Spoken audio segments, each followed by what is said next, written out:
Jama'a dan Allah dan annabinsa ku taimaka ku dangwala mana subscribing a wannan zuwa ƙarshen wannan bidiyo domin jin cikakken bidiyon Aliyu Facewalk wanda ya magana akan neman bidiyon tsaraici da Maimuna Zol take yi na Sodili.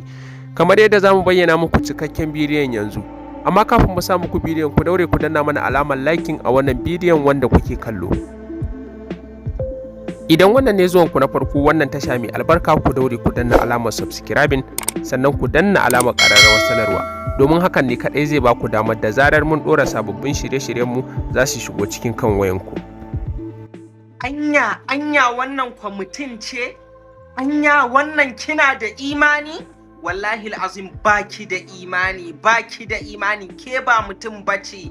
Wallahi alazim ku masu goya mata baya kuna ga abin da take daidai ne. Wallahi alazim gaba ɗaya ku munafikai ne. Mutumin arziki ne mai imani zai rika neman tsiraicin yar uwarsa mace saboda ya posta ta a duniya ta gani, saboda ya ci zarafinta. Mutum mai mutunci mai imani ne zai yi wannan?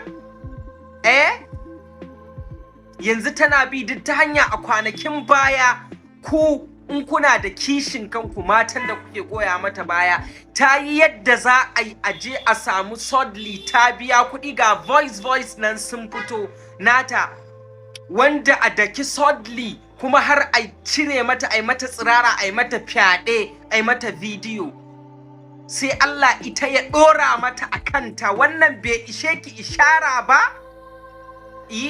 Bai ishe ki ishara ba? Gaba ɗaya ne ma kike hanyar lallai inda sai kin toza ta mutane wake lallai kullun ke ce kike da gaskiya? Ta ina kike da gaskiyar? Baki da ita. Shi Allah ai ba azzalumin bawansa bane a koda yaushe. Amma ke burin ki ga kin tozarta wani, ke kullun ke ce mai gaskiya ba kya laifi? Kin gama iskancin ki, kin gama badalaki, yanzu kuma lallai ke sai kin zama ta Allah?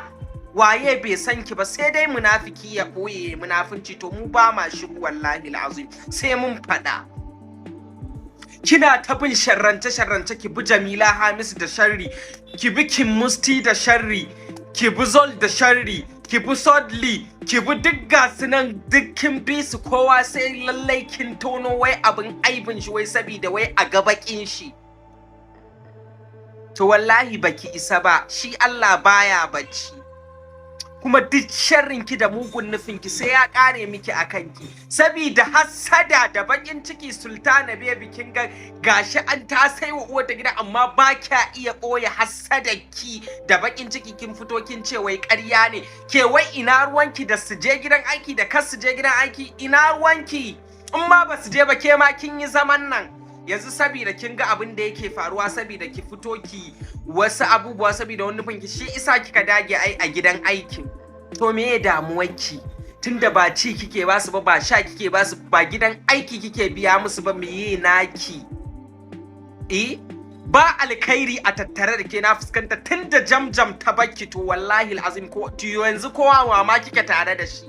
Kowa ya gudu ya bakki karfa mai baka. Ke ba za ki haƙuri da yadda Allah ya yi ki ba? Ke gaba ɗaya ke taurariya mai wutsiya ce, ganin ki ba alkhairi ba. Duk wanda ya rabu da keke idan farin jini ne da shi sai kin kwashe mai taurarin shi. To na me? Ke tun da kika kyalla kika ga Hajara ya haya, kika ja ta jikinta, yanzu yake jin Hajara ya haya, kin kwashe taurarinta. Yau ina Abdul Snake, magoya bayan naki suna ina ƙashin bayanki? Yau ina Jamjam ta gane gaskiya, ta gane hanyar Allah, ta san ke a hanyar halaka kike, a hanyar bata kike. Duk wanda ya rabu da ke sai kin batar da shi. Yau tana ina? Allah ya fargar da ita, ta farka. Yau ina Abida, tana ina? An auno ta, tana nan, muna nan tare da ita. Yau tana ina? To sai wa kuma? Sai sauran gafiyoyin naki wanda suke a social media suna kai ka, suna munafurci, suna daɗa tunzura ki, kina ƙara hauka. Gaba ɗaya ke yanzu kin susutar da kanki. Tsohon haukan da kika taɓa yi so kike yanzu ya dawo, ko in ce ya ma dawo. Dan me? Dan me? ba wani abu bane, ke so kike lallai kar a manta da ke a TikTok, kakki kasa yo manta da ke ta zama dole ko sai an manta da ke wata in ba tsufa akwai mutuwa. Shi isa wallahi komai za ka tsaya ka rike Allah, kakka nufi wani da sharri. Gaba ɗaya ke al'amuran ki babu alkhairi a ciki sai sharri, ba alkhairi a ciki sai sharri. To dan me su kuma sauran munafukan mutane suna ga wasu suna ga abin da ke daidai, ke yanzu ba kowa ya gane halinki, kowa ya gane halinki, ba kya kauna a zauna lafiya. Duk wata hanya da zaki bi ki ci zarafin wani ita kike bi, duk wata hanya da zaki bi ki ga kin tozarta wani ita kike bi. Duk wanda kuma kika nemi ki tozarta shi, Allah sai ya ƙara ɗaukaka shi, ke kuma sai ki bi ki tozarta. Tozarci na nawa, kin nemi tsiraicin wata biki samu ba, gashi Allah ke ya miki tumbur, Allah ya miki sintir a social media, ba wanda bai gani ba. Kin gani? To dan me yasa da ba za a fito a gaya miki Allah ba tsoranki ake ba, dole a fito a gaya miki. Kin fito kin wakin mustiƙa ki, kin ce kina wannan kina harami yasa a kama ki a gidan ubanwa, kin ce yasa a kama ki, har kina wai saboda duk dai dan a ga bakin shi, wai ko a zamanin manzo Allah duk wanda ya lafi ya shiga harami ya tsira, wai kawai saboda dan a ga bakin shi, a ga ya ci mutuncin addini, kawai shi isa kike wannan sharri iri da kage. Assalamu alaikum wa rahmatullahi wa barakatuhu. Yan uwa barkanmu da wannan lokaci. Da farko zan ce alhamdulillah, dukkan yabo da godiya da jinjina ta tabbata ga Ubangiji madaukakin sarki. To wannan makasudin godiya ga Allah shine na yar uwa Jamjam da Allah Ubangiji ya sa ta gane gaskiya ce, kuma Allah ya ba ta ikon binta. Haka zalika kuma ya ba ta ikon ta gane ƙarya ce, ba ta ikon guje mata. Ta yi amfani da damar da Ubangiji madaukakin sarki mata, ta fito akan laifi da ta yi wa Muhammad Zol, kuma ta ƙaryata wannan abin, ta wanke shi duk akan laifi da ta yi masa, kuma ta nemi yafiyarsa, ta nemi kuma 'yan uwa da su taya shi ta neman yafiyar shi. Da wannan dama ya sa ni ma na ce bari na dasa kyamara ta na taya ta neman yafiyar Muhammad Zol.